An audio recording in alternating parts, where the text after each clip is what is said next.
ललन सिंह, विजय चौधरी, संजय झा और अशोक चौधरी ने मिलकर के उनको दबाव बना करके भाजपा से मिल करके एक साजिश के साथ नीतीश कुमार को मुख्यमंत्री पद से हटा रहे हैं और भाजपा का इसमें मुख्यमंत्री बनेंगे। और भारतीय जनता पार्टी चाहती होगी कि भाई उसका मुख्यमंत्री अगर बने तो उसके लिए अच्छा होगा। तो इस दबाव के राजनीति में ही नीतीश जी को यह पद छोड़ना, मुख्यमंत्री का पद छोड़ना पड़ रहा है और राज्यसभा जाएंगे। बिहार में भारतीय जनता पार्टी कुशवाहा समुदाय को संदेश बार बार दे रही है कि हम कुशवाहा समुदाय को बहुत अग्रणी भूमिका में रखना चाहते हैं।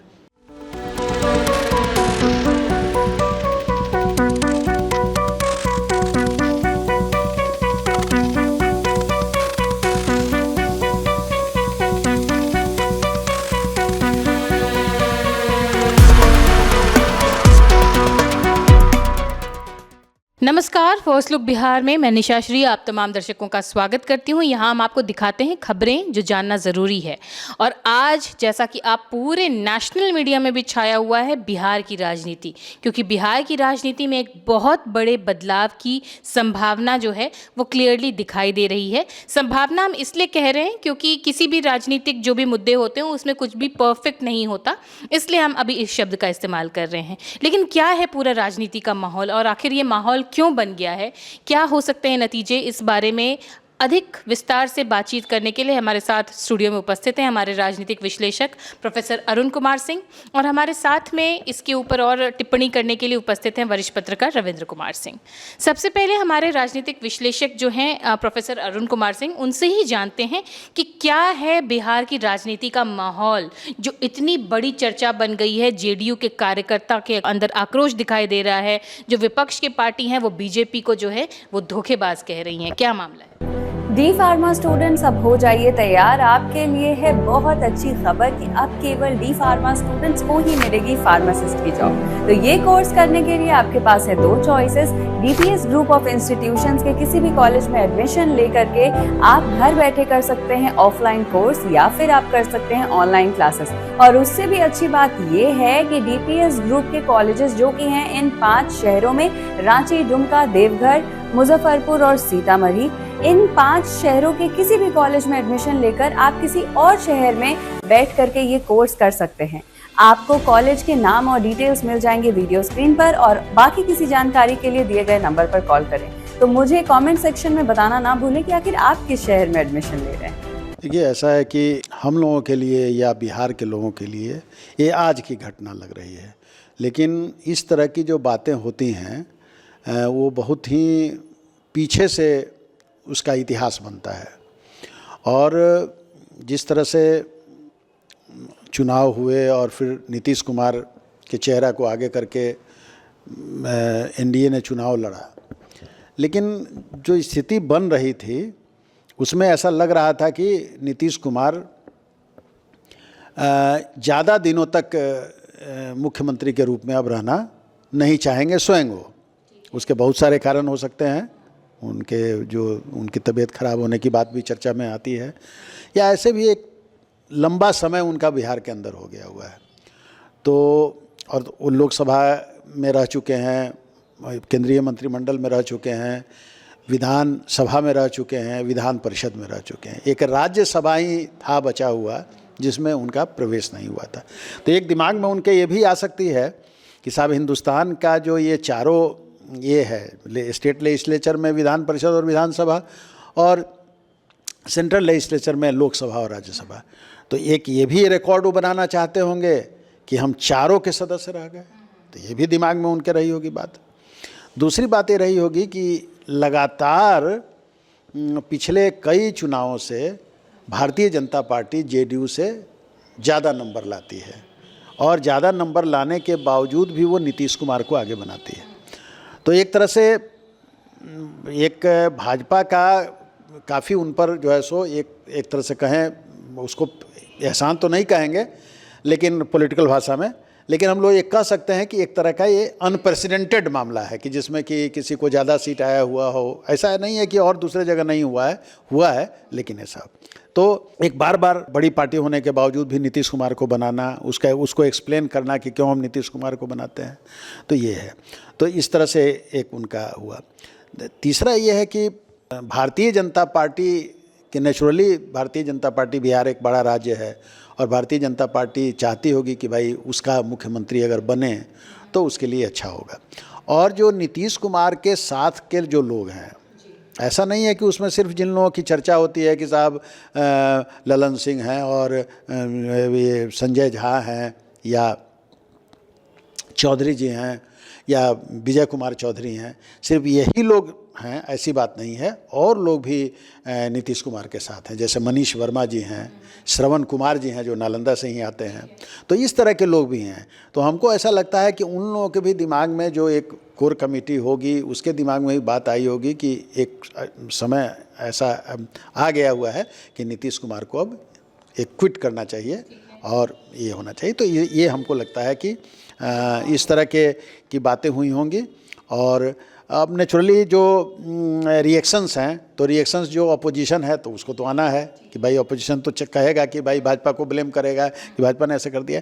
लेकिन नीतीश कुमार से कोई भी काम दबाव में, आज भी ऐसा नहीं है कि नीतीश कुमार बिल्कुल दिमाग उनका जो कोई कहता है हम लोग उसको नहीं मानते हैं, क्योंकि नीतीश कुमार आज भी सही निर्णय ले रहे हैं, सोच रहे हैं। उनके जो बहुत विश्वस्त अफसर हैं वो उनको सलाह देने वाले लोग हैं। तो ऐसा नहीं है कि कोई 3, 4, 5 आदमी उनसे कुछ करा लेगा। वो निश्चित रूप से उनकी सहमति बनी है और सहमति बन के उन्होंने डिसाइड किया है बजाबते विधिवत, और उसके आधार पर ये काम हुआ है, ऐसा मेरा मानना है।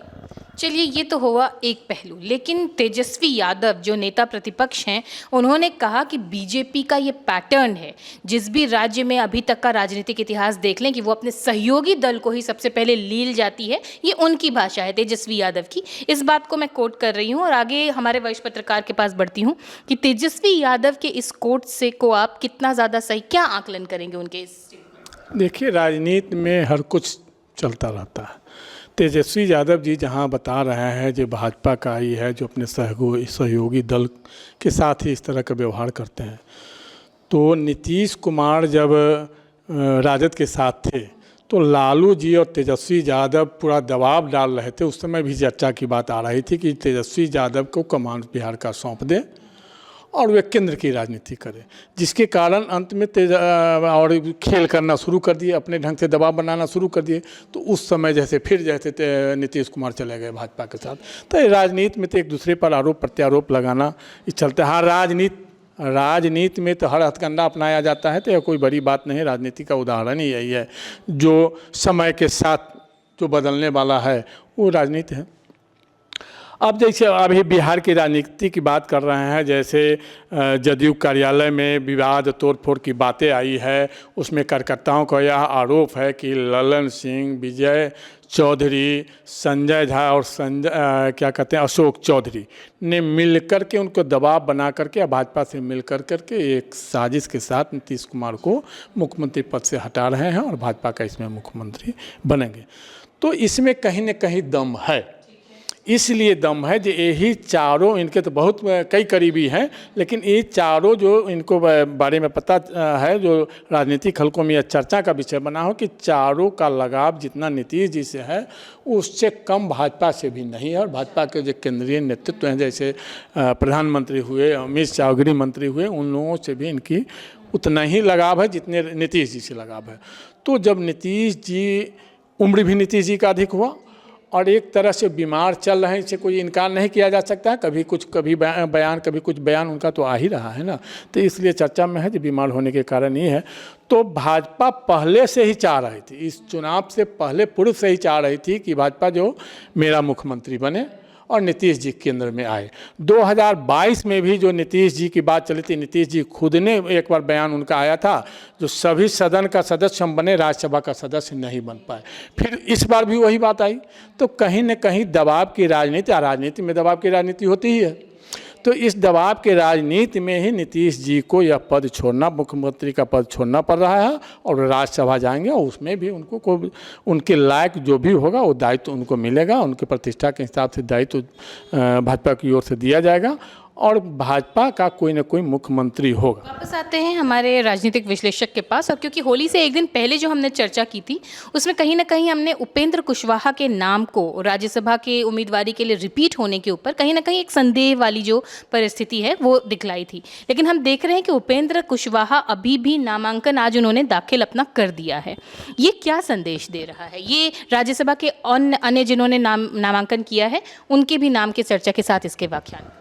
देखिए, ऐसा है कि बिहार में भारतीय जनता पार्टी कुशवाहा समुदाय को एक तरह से संदेश बार बार दे रही है कि हम कुशवाहा समुदाय को बहुत अग्रणी भूमिका में रखना चाहते हैं। आपने देखा कि सम्राट चौधरी राजद और कांग्रेस, उनके पिताजी का कांग्रेस से भी संबंध रहा, शकुनी चौधरी जी का, और और उनको कितनी प्रतिष्ठा मिली, पार्टी का अध्यक्ष उनको बनाया और फिर डिप्टी सीएम उनको बनाया, उनको गृह मंत्री दिलाया। तो उसी कड़ी में उपेंद्र कुशवाहा जी भी आते हैं। उपेंद्र कुशवाहा जी भी कुशवाहा समाज के बड़े नेता हैं और उनकी पकड़ काफ़ी बड़ी है, इसलिए कि वो रहने वाले हैं वैशाली के, जंदाहा के, लेकिन वो चुनाव लड़ने के लिए कराकट और दूसरे जगहों पर चले जाते हैं जो दक्षिण बिहार में है। तो इसका मतलब है कि उनका अभी भी उनकी पत्नी जो है सो उधर से ही जीती हैं। तो इसका मतलब कि उनका क्लाउट है, इसमें कहीं कोई दो मत नहीं है। तो हमको ऐसा लगता है कि पहले जेडीयू के पास वो गए थे, क्योंकि जेडीयू में कई बार उनके पार्टी का विलय भी हुआ है उपेंद्र कुशवाहा जी का, और फिर उससे अलग भी हुए हैं वो। लेकिन जेडीयू में लगता है कि तय कर लिया था जेडीयू ने कि हमारा जो 2 सीट है उसमें हम इनको नहीं लेंगे। तो फिर वो, जैसा कि मैंने परसों भी कहा था कि वो अमित शाह के पास गए थे और अमित शाह से वार्ता हुई थी। तो अमित शाह से जो वार्ता हुई उसमें ये दिमाग में लोग एक चर्चा चल रही है कि क्योंकि उपेंद्र कुशवाहा ही करते आए हैं, पार्टी का विलय कर देते हैं, तो हो सकता है कि भारतीय जनता पार्टी ने उनको कहा हो कि भाई आप जो है सो अपनी पार्टी का विलय क्यों नहीं कर देते हैं, तो उसमें आपका पुत्र जो है सो बड़ा नेता बन के उभरेगा भारतीय जनता पार्टी में। तो कुछ इनका समझौता भारतीय जनता पार्टी के साथ हुआ है। उसका प्रमाण तब मिला जबकि संजय सरावगी जो अभी दरभंगा के हैं, जो कि भारतीय जनता पार्टी के अध्यक्ष हैं, उन्होंने 2 दिन पहले ही कह दिया था कि ये जो है सो चौथे उम्मीदवार रहेंगे। तो चौथा उम्मीदवार होने का मतलब कि भारतीय जनता पार्टी इनको बिल्कुल सिक्योर्ड पोजीशन में रखना चाहती है, क्योंकि जैसा कि आपको मालूम है कि 4 बिल्कुल इत्मीनान के साथ 4 एनडीए जिता सकती है अपनी, लेकिन 5वां जिताने के लिए उसके पास 38 लोग हैं और 41 वोट उसको चाहिए, तो 3 उसको चाहिए, तब वो अपने कैंडिडेट को 5वें कैंडिडेट को जिता सकती है। तो 5वें पर इनको अगर रखती तो इनका पोजीशन वनरेबल रहता है, लेकिन 5वें पर उसने शिवेश कुमार हैं उनको रखा है। भारतीय जनता पार्टी ये समझ रही होगी कि भाई हम इसको मैनेज कर लेंगे अपना। तो इससे ये लग रहा है कि उपेंद्र कुशवाहा का महत्व एनडीए के अंदर और भारतीय जनता पार्टी के अंदर काफ़ी बड़ा है, और इसलिए उनको जो है सो उस पोजीशन पर लाया गया है, ऐसा मेरा अपना मानना है। लेकिन और चूँकि वहाँ वैकेंसी नहीं थी, वहाँ पर रामनाथ ठाकुर को कोई हटा, रामनाथ ठाकुर अभी मंत्री हैं केंद्र में, और कर्पूरी ठाकुर के पुत्र हैं, और कर्पूरी ठाकुर के देहांत के बाद वो राजनीति में आए हैं। तो और अति पिछड़ा समाज से आते हैं, नाई समाज से आते हैं, तो कभी भी जेडीयू या एनडीए अति पिछड़ा समाज को नाराज़ नहीं करना चाहती है। तो इसलिए उनका श्योर हो गया हुआ था। और इधर नीतीश जी की बात आ गई, अगर नीतीश जी नहीं आते तो फिर कई उम्मीदवार थे, जैसे हरिवंश जी भी थे, या मनीष वर्मा जी भी थे, या उनके पुत्र का नाम भी आ रहा था। लेकिन जब नीतीश जी आ गए तो बात खत्म हो गई। तो कहने का मतलब ये है कि एक समीकरण को आप अगर देखिए तो समीकरण में भारतीय जनता पार्टी ने एक अपर कास्ट नितिन नवीन को दिया है। अब अपर कास्ट होने के कारण नहीं दिया, उनको पार्टी के अध्यक्ष बने हैं उसके कारण दिया है। और उसके साथ उसने एक कुशवाहा समाज के उपेंद्र कुशवाहा को ला दिया, और एक शिवेश राम आ गए जो कि दलित समुदाय से हैं, और उधर जो है सो 2 लोग, एक अति पिछड़ा से रामनाथ ठाकुर हो गए, और कुर्मी समुदाय से या लौकुश अति से कहें तो नीतीश कुमार जी आ गए।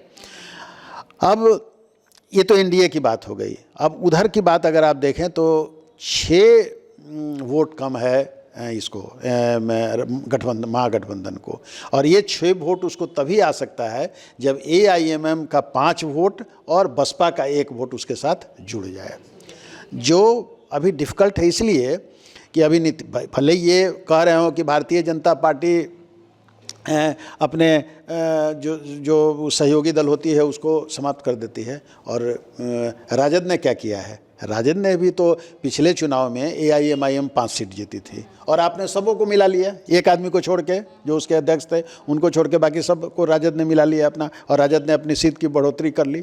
तो ये देखिए, ये राजनीति में जिसको मौका मिलता है वो इस तरह का काम करता है, ऐसा कोई बात नहीं है। हाँ, इसमें नीतीश कुमार का बहुत बड़ा, हम कहेंगे कि बहुत दिनों के बाद ये ऐसा हुआ है कि 5वां सीट भी NDA लड़ने जा रही है। नहीं तो नीतीश कुमार का था कि भाई जितना हमारा है उतना ही हमारा कैंडिडेट होगा, तो आसानी से राजद को भी सीट मिल जाता था। अब राजद ने किसको दिया है, तो राजद ने दिया है अमरेंद्रधारी सिंह, जो बहुत बड़े पैसे वाले बहुत बड़े उद्योगपति हैं और काफ़ी उनका जो है सो उद्योग का जाल फैला हुआ है, 1000 करोड़ों का उनका ये है। तो पिछले बार भी उनको जो है सो AD सिंह को, और जनरली राज्यसभा में इस तरह के लोगों को पार्टियां इसलिए देती हैं कि पार्टी को फंड करते हैं। और अमरेंद्रधारी सिंह के बारे में कहा जाता है कि उस समय भी, उस ज़माने में भी उन्होंने RJD को काफ़ी जो है सो फंड किया था। तो इस बार ऐसी चर्चा शुरू से चल रही थी कि अमरेंद्रधारी सिंह को ही मिलेगा, क्योंकि अमरेंद्रधारी सिंह में ही वो क्षमता है कि वो जो 6 वोट जो घट रहा है उस 6 वोट को परचेज, माने किसी तरह से मैनेज, परचेज नहीं करना चाहिए, मैनेज उसको कर सकते हैं, ऐसी चर्चा है। तो इसलिए जो है सो उधर से महागठबंधन के तरफ से अमरेंद्रधारी सिंह जो भूमिहार समाज से आते हैं, जबकि वो पार्टी भूमिहार की तो पार्टी है नहीं, RJD तो पार्टी या तो मुस्लिम कहेंगे या फिर यादवों की पार्टी है, लेकिन एक जीतने की रणनीति के तहत AD सिंह को, अमरेंद्रधारी सिंह को दोबारा राज्यसभा में भेजने के लिए लाया गया है। तो ये आपने सुना अभी कि कौन कौन से कैंडिडेट हैं और किसके पीछे कौन सा जातीय समीकरण जो है वो काम कर रहा है। लौटते हैं हमारे वरिष्ठ पत्रकार रविंद्र कुमार सिंह के पास और उनसे जानना चाहते हैं कि ये जो एक कैंडिडेट है महागठबंधन की तरफ से AD सिंह, इनके लिए आपको क्या संभावनाएं दिखाई देती हैं, क्या होगा अंत में चुनाव के बाद? देखिए, जो सामने परिदृश्य है उस परिदृश्य में 5 का 5 सीट NDA लेगी, उसमें कहीं से हमको नहीं लगता है जो कोई लेकिन किंतु परंतु है। अब उनको 6 सीट मैनेज करना है। राजनीति में, अब वर्तमान राजनीति में न कोई नैतिकता है, न कोई सूचिता है, न कोई सिद्धांत है, चाहे कोई भी राजनीतिक हो, आप जिस किसी का भी नाम लीजिए, किसी के पास जो पुरानी राजनीति की जो नीति है, सिद्धांत है, सूचिता है, वो हर चीज़ समाप्त हो गया, सब एक ही धारा पर चलते हैं। तो उस स्थिति में मान लीजिए AD सिंह पैसे वाले हैं, तो उसमें आप यहाँ देखिए, सूचिता की बात करते हैं, दल की बात करते हैं, जाति की बात करते हैं, तो किस जाति का राज्यसभा के लिए 1 सीट जैसे महागठबंधन तय कर रहा है, 1 सीट है, 1 सीट भूमिहार जाति को दे रहा है। यहाँ कोई जातिवाद है? इसलिए जो पैसे वाले हैं, तो उस स्थिति में जहाँ तक भाजपा की बात है, NDA की बात हो, तो सारे पैसे वहाँ खारिज हो जाएंगे और NDA 5 सीट पर निश्चित रूप से कब्जा जमाएगी इस राज्यसभा में, निश्चित लग रहा है। तो ये थी चर्चा अभी राज्यसभा में कौन कौन जा रहे हैं बिहार से और क्या होगा पूरे जो चुनाव का रिजल्ट, इसके बारे में एक जानकारी आपको भूरी तरीके से हमने आपके सामने प्रस्तुत की है। आगे इससे जुड़ा जो भी अपडेट होगा आपके सामने लाते रहेंगे। आप देखते रहिए। आप देख रहे थे फर्स्ट लुक बिहार। धन्यवाद।